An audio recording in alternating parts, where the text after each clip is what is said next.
같이 기도하겠습니다.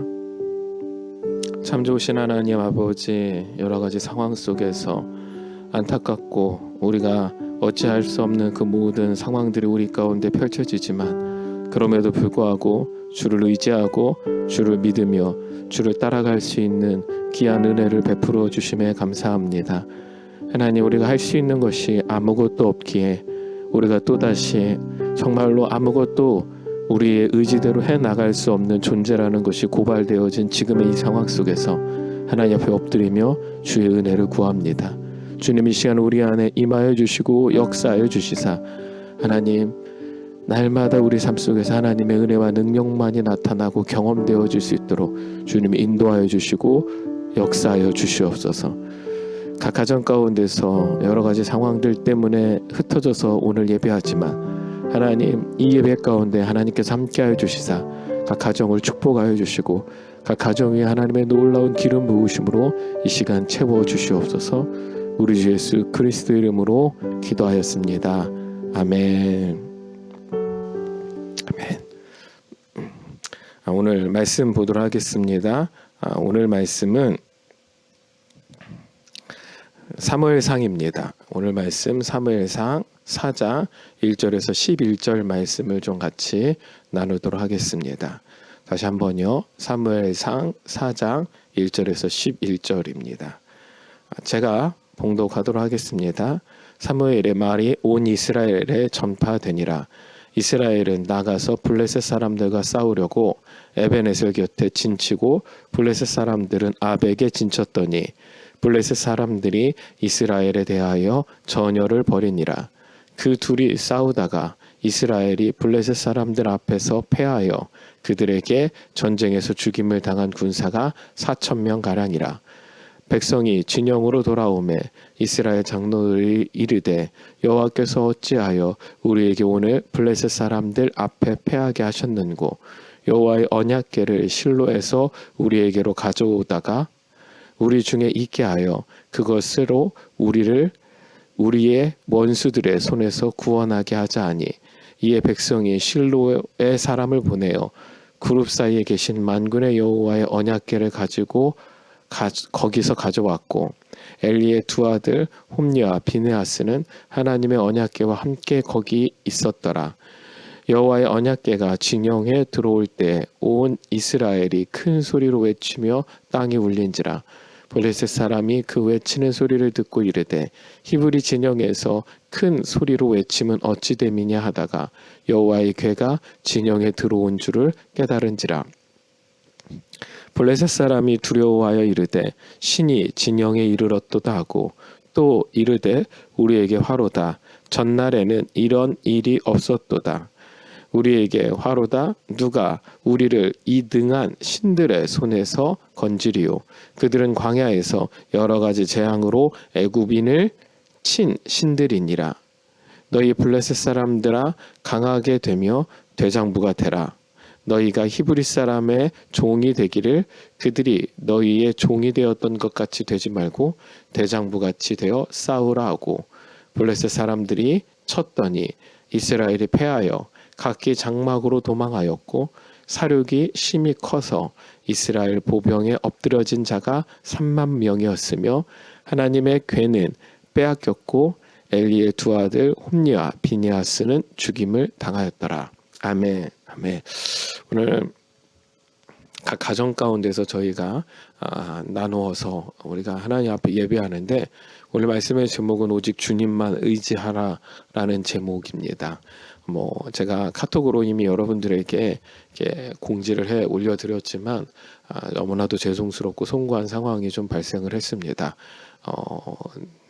경위를 좀 다시 한번 그래도 설명을 드려야 될 것 같아서 잠시 말씀드리면 저희가 지난주 주일날 2부 예배를 마치고 모 교회에 가서 청년 집회를 인도했는데 그때 저 혼자만 갔으면 괜찮았는데 제가 혼자 하는 게 너무 힘들어서 같이 찬양을 해줄 지체들과 좀 같이 가다 보니까 한 4-5명이 움직이게 된 것 같아요. 예.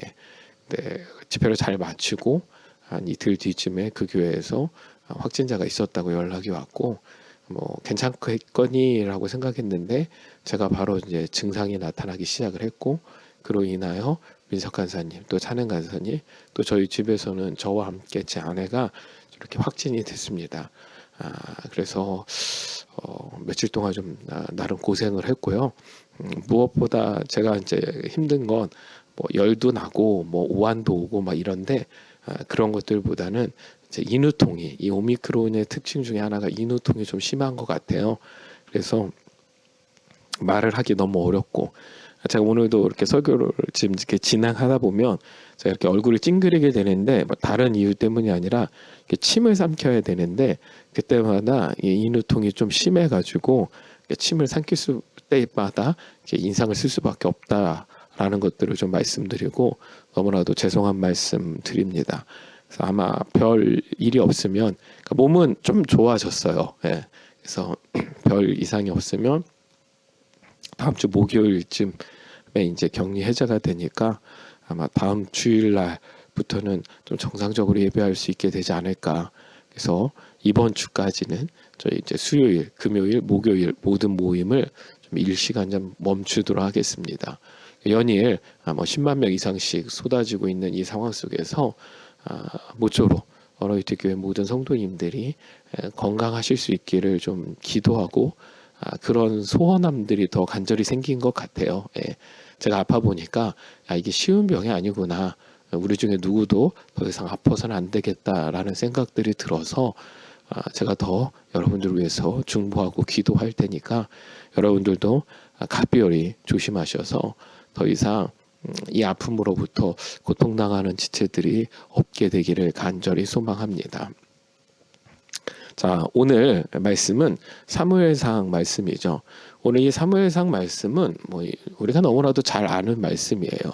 그러니까 늘 이스라엘을 괴롭혔던 블레셋이라는 국가가 다시 한번 이스라엘을 침공해 들어오는 것입니다.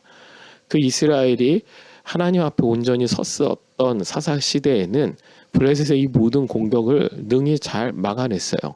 왜냐하면 그들이 군사력이 강했기 때문은 아니지만 하나님께서 그 적절한 때에 그들을 이끌 수 있는 사사들을 세워주셨기 때문인 거죠. 그런데 오늘의, 우리가 읽어봐도 알겠지만 오늘의 전쟁에서는 이스라엘 백성들이 오히려 패배를 당합니다. 이미 1차 전투에서 패배를 당하는 장면이 본문에 등장을 하고 있잖아요. 그래서 오늘 본문 2절에 보면 블레셋 사람이 이스라엘에 대하여 전열을 벌이니라. 그 둘이 싸우다가 이스라엘이 블레셋 사람들 앞에서 패하여 그들에게 전쟁에서 죽임을 당한 군사가 4,000명 가량이었더라. 그러니까 이미 이스라엘 백성들은 1차 전투에서 블레셋 사람들에게 패배를 당해서 군사 4,000명 가량을 잃게 됩니다. 아주 심각한 패배죠. 그리고 나니까 이들이 저녁에 내일 2차 전투를 준비하면서 어떻게 해야 전쟁을 이길 수 있을까에 대한 고민을 하다가 묘책을 하나 떠올리는데, 그게 뭐냐? 3절이에요. 백성이 진영으로 돌아오매 이스라엘 장로들이 이르되 여호와께서 어찌하여 우리에게 오늘 블레셋 사람들 앞에 패하게 하셨는고, 여호와의 언약궤를 실로에서 우리에게로 가져다가 우리 중에 있게 하여 그것으로 우리를 우리 원수들의 손에서 구원하게 하자 하니. 자, 보세요. 여러분들, 이스라엘 장로들이 내는 의견이에요. 이스라엘 장로들이 내는 의견이 뭐냐면, 우리가 왜 패했지? 언약궤가 없어서 그래. 그러니까 저 실로에서부터 언약궤를 가지고 와서 그 언약궤만 우리 가운데 있으면, 그 언약궤만 우리가 가지고 전쟁에 나아갈 수 있으면 우리는 이 전쟁에서 이길 수 있어 라고 생각을 한 거죠. 그게 묘책으로 그들 안에서 떠올랐던 것입니다. 그러니까 이스라엘 백성들 전체가 거기에 동의를 하는 것입니다. 그렇지, 사사시대 쭉 봤을 때 뭐예요? 여호수아 시대 때 쭉 봤을 때 뭐예요? 그 모든 세대들 가운데 성전, 홀리워, 그게 하나님의 법궤와 함께하는 전쟁이었던 것이죠. 그런데 하나님의 법궤와 함께한 전쟁을 치르지 않으면 그 전쟁들은 의미가 없는 전쟁이라는 것입니다. 자, 그럼 한번 생각해 봅시다. 왜 이스라엘 백성들이 그들이 가지고 있는 그 전통 있잖아요. 전통. 그게 뭐예요? 성전이래요. 그 성전을 치르지 않고 하나님의 법궤 없이 지금 나아갔을까요? 이유는 간단하죠. 예. 하나님의 법궤 따위는 이제 없어도 우리는 이 전쟁을 치룰 수 있어 라고 자신했기 때문인 거예요. 우리도 어느 정도 나아졌기 때문에 우리도 이제 이스라엘이라는 이름을 가지고 블레셋과 대항하여 싸울 수 있어. 이것이 바로 이스라엘 백성들의 오만함이었어요. 그러니까 그 전쟁을 앞두고 하나님 앞에 엎드리지도 않고 기도하지도 않고 하나님 앞에 나아가 정말 이 전쟁을 이렇게 치르도록, 이렇게 이길 수 있도록 도와주세요라고 요청하지도 않았다는 거죠. 성전에서 중요한 건 법궤를 가지고 나아가는 것만이 중요한 게 아니라 성전에서 진짜 중요한 것은 뭐냐면 그 전쟁 전에 하나님 앞에 나아가 하나님, 우리가 어떻게 전쟁을 치러야 됩니까? 라고 묻는 것이었습니다. 하지만 이스라엘 백성들은 누구도 이 전쟁을 앞두고 하나님이라는 존재에 대해서 생각하고 있지 않았던 것입니다. 그러니까 법궤를 가지고 나아가야 된다는 것조차도 망각을 하고 1차 전쟁을 치른 거예요. 그리고 1차 전쟁의 패배 후에 그들이 왜 패배할 수밖에 없었는가를 곱씹어 보던 가운데 그제서야 떠오른 게 뭐예요? 법궤였다라는 거죠. 그리고 2차 전쟁을 앞두고 그들이 선택한 건 뭐냐? 하나님의 법궤를 들고 오는 것이었습니다. 여러분들, 하나님의 법궤 안에 어떤 신비스러운 마법의 힘이 있는 것이 아닙니다. 우리는 너무나도 잘 알고 있죠. 하나님의 법궤는 하나님의 언약의 증거고 하나님이 이스라엘 백성과 함께 하신다라는 어떤 강력한 핵심적 증거인 거죠. 그러니까 그걸 내가 믿고 의지하고 나아갈 때 그 전쟁은 우리의 전쟁이 아니라 이제 하나님의 전쟁이고, 하나님을 믿고 의지하여 하나님 앞에 우리 삶을 맡기고 나아갈 때 하나님께서 그 전쟁의 주관자가 되셔서 그 전쟁을 이끌어 가신다. 이게 그들의 믿음이었잖아요. 그런데 이미 우리에게 들켜진 대로 이스라엘 백성들은 그 믿음이 없었던 거예요. 하나님과 함께 하고자 하는 마음도 없었던 거예요.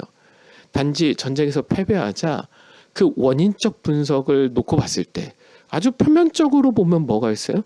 성전과 성전이 아닌 것의 차이는 법궤가 있고 법궤가 없고의 차이인 것이 분명하니까 법궤를 가지고 오자라고 요청을 하고 있는 것이죠. 자, 그때 이스라엘 백성들은 당연히 기뻐했겠죠. 자신들을 전쟁에서 이기게 해줄 것 같은 법궤가 들어오니까.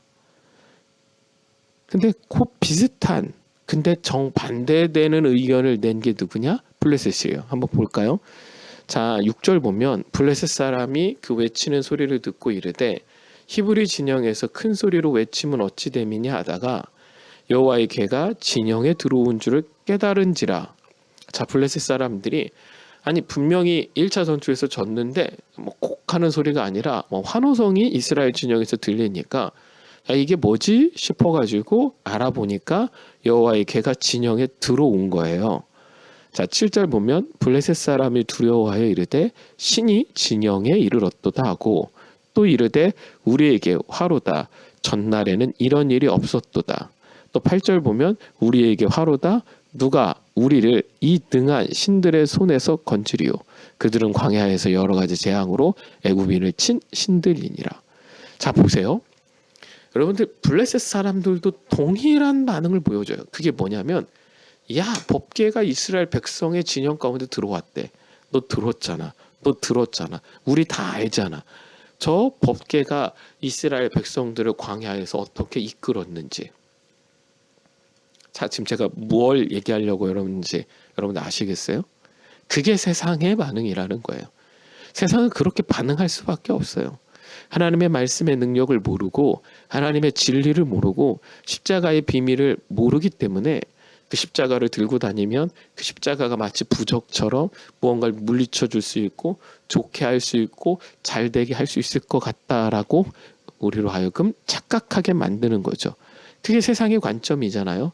그러니까 드라큘라 내쫓는다고 십자가 내밀고 막 이런 거잖아요. 그러니까 성수 만든다고 가톨릭에서는 맹물에다가 십자가 담궜다 빼면 그게 성수가 된다라고 이야기를 하는 거예요. 여러분, 이게 다 뭐예요? 우상이라는 거예요. 우상. 근데 세상은 그렇게 반응할 수 있다니까요. 블레셋은 그렇게 반응할 수 있어요. 블레셋이 이렇게 반응한 걸 우리가 뭐라고 할 수 없어요. 왜냐하면 블레셋 사람들은 하나님의 언약의 상징이 무엇인지, 그리고 하나님의 말씀의 진리가 무엇인지를 전혀 모르기 때문인 거죠. 그런데 지금 이 이스라엘과 블레셋의 정반대의 반응이긴 하지만 이 법궤를 갖다 바라보는 동일한 관점을 우리 가운데 성경이 강조해주고 있는 이유는 뭐냐면, 적어도 하나님의 백성들은 이렇게 반응해서는 안 됐었다라는 거예요. 제가 앞부분에서도 말씀드렸듯이 이스라엘 백성들은 이 법궤를 통하여 하나님과 하나됨, 하나님의 임재, 하나님이 이 백성의 하나님이 되시고 이들은 그 하나님의 자녀가 된다라는 그 언약의 상징으로서의 법궤, 이 법궤가 효력이 있는 것이지 그냥 그 법궤 자체가 어떤 영적 에너지, 어떤 파워를 가지고 있어서 적을 물리쳐 준다든지 방어막을 형성해 준다든지의 사고방식은 성경 어디에도 기록되어 있지 않아요. 그런데 이스라엘 백성들이 이 법궤를 바라보는 시각이 딱 어떠냐면 블레셋이 법궤를 바라보는 것과 동일하다는 거예요. 그래서 좋아하는 거예요. 블레셋은 뭐예요? 야, 저 강한 힘을 갖고 있는 법궤가 이스라엘 진영에 들어왔대. 그러니까 슬퍼하는 거고 좌절하는 거죠. 자, 그런데 웃긴 이야기가 펼쳐져요. 자, 9절부터 보면 너희 블레셋 사람들아 강하게 되며 대장부가 되라. 너희가 히브리 사람의 종이 되기를 그들이 너희의 종이 되었던 것 같이 되지 말고 대장부 같이 되어 싸우라 하고 블레셋 사람들이 쳤더니 이스라엘이 패하여. 자, 블레셋 사람들이요 그 신을 이겨보기로 결정하는 거예요. 그 법궤의 어떤 능력과 저주를 깨보기로 결정하는 거죠. 그래서 이 사람들이 행한 방법이 뭐예요? 결의하는 거예요. 우리가 한번 해보자. 우리가 으쌰으쌰 한번 해보자. 그리고 힘을 모아서 이스라엘을 쳤더니 이스라엘이 지더라는 거죠. 그러니까 우상으로 간직하고 있었던 그 법궤의 효력이 깨져버린 거예요. 11절 보면 결국 하나님의 궤는 빼앗겼고 엘리의 두 아들 홈니와 비느하스는 죽임을 당하였더라. 결국 홈니와 비느하스는 죽임을 당하고 엘리의 두 아들이죠. 그리고 하나님의 궤는 블레셋에 의하여 빼앗겨지게 됩니다. 자, 왜 빼앗겨지도록 하나님께서 내버려 뒀을까요? 간단합니다. 법궤의 의미를 모르니까. 법궤가 무엇을 상징하는지를 모르니까 그 법궤를 간직하고 있을 자격이 없는 거예요. 그러니까 하나님께서 빼앗겨지게 내버려 두는 거예요. 하나님 말씀하시는 거예요. 너희가 이걸 우상으로 붙들고 있어? 그럼 이게 너희의 우상이 되는 그 순간 이 우상은 깨져야 돼. 빼앗겨져야 돼. 자, 그런데 요 본문, 요 사무엘상 4장 바로 앞에 어떤 이야기가 등장하냐면 사무엘이 하나님의 부르심을 받는 장면이 등장을 합니다. 사무엘상 3장 1절에서 4절 보면 아이 사무엘이 엘리 앞에서 여호와를 섬길 때에는 여호와의 말씀이 희귀하여 이상이 흔히 보이지 않았더라. 우리가 잘 알고 있어요. 어떤 일이 벌어진 거예요? 여호와의 말씀이 희귀해요. 제가 이거 지난번에 히브리어 찾아서 설명드렸죠. 희귀하다는 게 뭐냐면 쓸만한 가치가 없다라는 거예요. 자, 이 얘기는 하나님께서 쓸만한 가치 없는 이야기만 들려주셨냐, 그게 아니라 그 하나님의 어떤 깊은 것을 깨달을 수 있을 만한 영적인 귀가 열려진 사람이 없었다라는 거예요. 그 시대가 바로 사무엘이 하나님 앞에 부름 받던 시대고 엘리 제사장이 쓰임 받던 시대라는 거죠. 결국 엘리의 눈이 점점 어두워져서 잘 보지 못하는데 그때 그가 자기 처소에 누웠고 하나님의 등불은 아직 꺼지지 아니하였으며 사무엘은 하나님의 궤에 있는 여호와의 전 안에 누웠더니 여호와께서 사무엘을 부르시는지라. 자, 보세요. 이스라엘 백성들은 전쟁이 치러지기 전까지 이 궤에 대해서 아무런 느낌이 없었어요. 생각이 없었어요. 그렇죠? 엘리도 자기 처소에 누워 있었고, 이스라엘 백성들은 궤가 있다라는 것조차도 망각을 했으니까 전쟁을 나갈 때 어떻게 해요? 궤를 놓고 그냥 자기들끼리 나간 거잖아요. 그때 유일하게 꺼지지 않는 하나님의 등불이 밝혀져 있는 그 성소에 궤와 함께 있었던 사람. 자, 이 궤가 뭘 의미한다고요? 하나님의 임재라니까요. 그 하나님의 임재 안에 같이 있었던 사람, 그 사람이 사무엘인 거고, 그 사무엘을 하나님께서 부르시는 것입니다. 이게 성경이라니까요. 이게 말씀인 거예요. 여러분들, 이 시대에 우리가 한번 잘 생각해 봅시다. 우리가 교회든 십자가든 성경이든 우리가 가지고 있는 어떤 종교적인 색채들, 뭐 자동차 뒤에 보면 익두스 이렇게 붙어 있잖아요. 물고기 마크든 이런 것들이 우리 안에 여전한 우상으로 자리 잡기 시작을 한다라면 우리는 하나님을 온전히 신뢰하고 있지 못한 것이 될 수 있다라는 것입니다. 제가 왜 오늘 이런 이야기를 할까요? 그러니까 제가 이 코로나에 걸리면서 깨닫게 된 게 있었어요. 그게 뭐냐면 저 안에 어떤 막연한 우상 같은 것들을 만들고 있었다라는 것들을 하나님께서 깨닫게 해주신 거죠. 이를테면 이런 것입니다. 그래도 내가 하나님 사역을 하니까, 내가 주의 복음을 전하러 간 거니까 내가 거기서 확진되진 않을 거야. 자, 근데 이게 하나님을 의지하는 건지라고 저도 생각을 했거든요. 근데 그게 하나님을 의지하는 것이 아니라 제 안에 그 막연한 우상과 같았던 거예요. 그래, 부적과 같았던 거예요. 내가 사역자니까, 내가 사역을 하니까, 내가 뭘 하니까. 그러면서 저는 그 부분을 가지고 하나님 앞에 기도도 하지도 않았고 하나님 앞에 매달려 나아가지도 않고 있었던 모습들을 보는 거예요. 물론 전체적 관점에서 나는 하나님의 나라를 구하고 하나님의 의를 구하니까 라고 생각을 했는데, 그것이 틀린 생각이고 잘못된 판단이었다라는 것들을 하나님께서 깨닫게 해주시는 거예요. 그러면서 이 법궤가 떠오르기 시작하더라고요. 그렇구나. 나도 모르는 그 사이에 전쟁터에 나가면서 영적인 그 가장 치열한 전쟁터에 내가 들어가면서 하나님이라는 그분을 놓고 온 거예요. 그리고 하나님의 능력이라는 걸 놓고 온 거고, 온갖 내 안에 그동안 경험적으로 쌓여져 왔던 많은 기술들과 스킬들, 그리고 또 내가 생각했던 나라는 사역자, 목사라는 그 사역자의 어떤 아이덴티티, 그걸 통하여 주어지는 어떤 보상이라고 해야 될까요? 그래, 하나님께서 그러니까 지켜주실 거야 라는, 그것이 어떤 면에서 보면 영적인 자신감일 수도 있지만 그게 교만함이라는 것들을 하나님께서 깨닫게 해주셨고, 그것이 결국은 하나님을 온전히 신뢰하지 못함이라고 하나님께서 제 마음 안에서 고발해 주셨습니다. 맞습니다. 그러니까 엘리가 저였고 홈리와 비느하스가 저였습니다. 그것이 우리의 모습일 수 있다라는 거예요. 하나님의 진리와 하나님의 말씀을 철저하게 따라가고 매 순간 하나님을 의지해야 되고 하나님의 나와 함께 하심을 소망해야 되는데, 어느덧 그것이 너무나도 습관화가 되어 있고 내가 하나님의 말씀과 진리를 잘 알아가고 있다라고 착각하는 그 순간부터 그것이 저의 또 멈춰져 있는, 하나님 앞에 더 한 발짝 나아가지 못하게 만드는 제 안에 또 다른 우상으로 자리 잡을 수밖에 없더라는 거죠. 그러니까 저와 여러분들은 끊임없이 고백할 수밖에 없는 거예요. 나는 어쩔 수 없는 인간에 불과하구나. 인간에 불과하구나. 제가 깨닫게 되는 게 그거거든요. 나는 어쩔 수 없구나. 그러니까 저는 하나님이 저의 한계를, 또 우리의 한계를 다시 한번 좀 깨닫게 해주시고 그것들을 책찍질 해주시니까 감사한 거예요. 그렇구나. 나의 이 오만함이 때로는 하나님의 교회의 예배를 방해하게 하는구나. 우리 안에 많은 교만한 마음들이 일어나는 경우들이 있어요.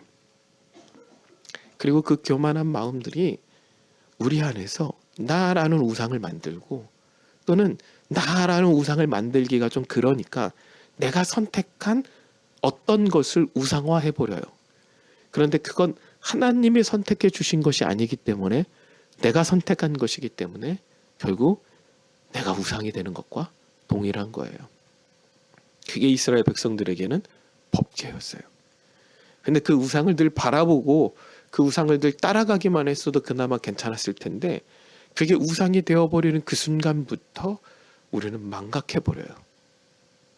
내가 어렵고 내가 힘들 때만 그 우상을 찾게 되는 거죠. 하지만 이런 상황 속에서도 하나님은 하나님의 사람들을 여전히 찾고 세우시는 일들을 보게 됩니다.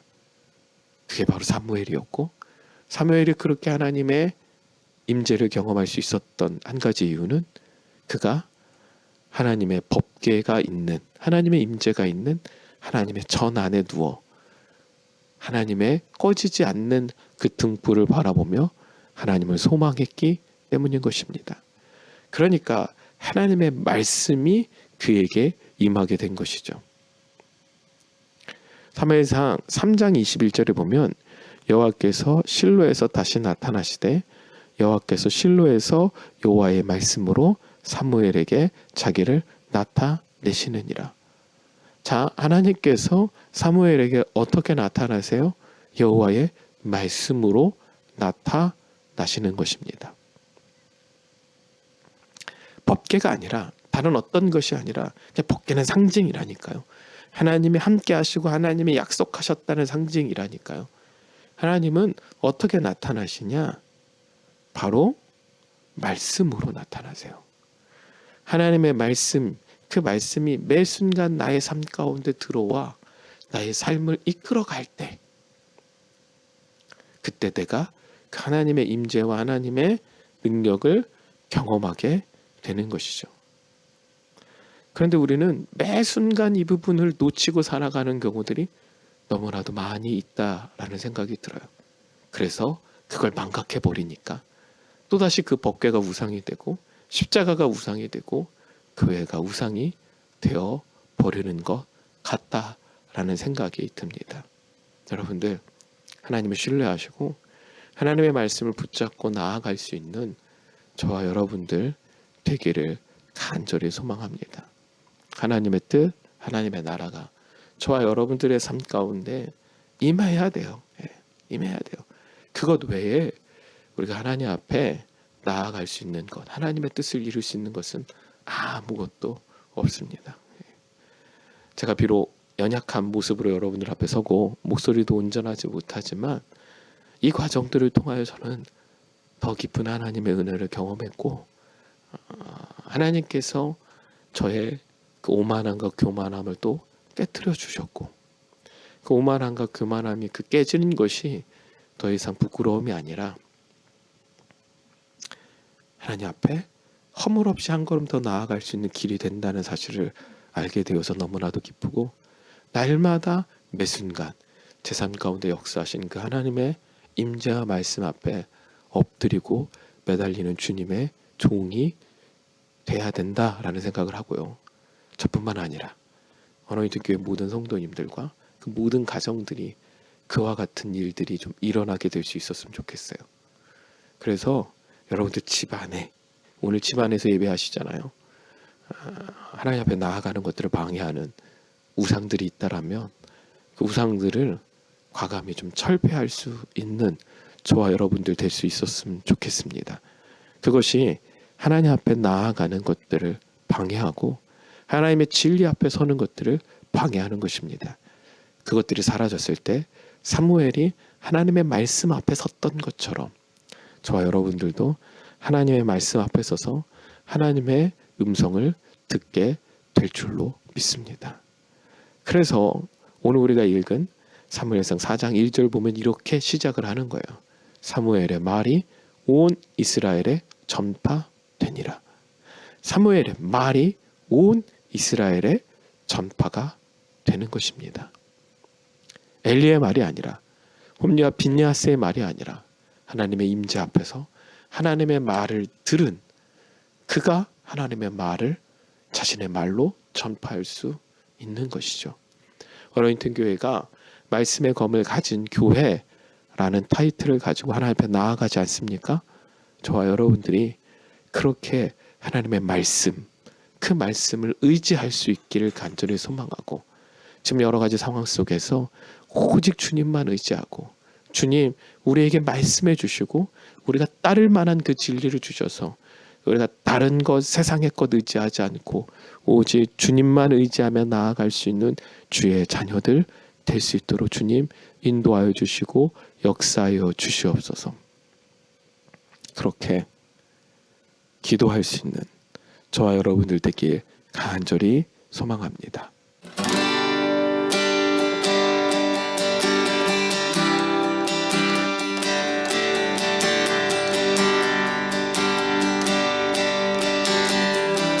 함께 찬양합시다. 세상에 유혹 시험이 내게 몰려올 때에 나의 힘으로 그것들 모두 이길 수 없네.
하나님 아버지 감사합니다. 저희들 이렇게 흩어진 그 속에서 하나님 앞에 예배하고 경배하며 정말 하나님의 말씀을 다시 한번 들을 수 있는 귀한 은혜의 시간 허락하여 주시니 감사합니다. 하나님, 전쟁에 하나님 앞에 속하였음을 우리가 온전히 고백하고 그 전쟁의 승리자가 주님이심을, 그리고 이기게 하시는 분이 주님이심을 온전히 알고 믿게 하여 주사, 우리가 어떠한 우상이나 다른 표적이나 기사만을 쫓아가는 것이 아니라 하나님의 말씀, 하나님의 임재만을 소망할 수 있는 주의 자녀들 될 수 있도록 주님 우리를 붙잡아 주시고 인도하여 주시옵소서. 주의 넘치는 은혜와 사랑, 하나님의 권능과 하나님의 축복이 우리 가운데 함께하여 주시기를 간절히 소망합니다.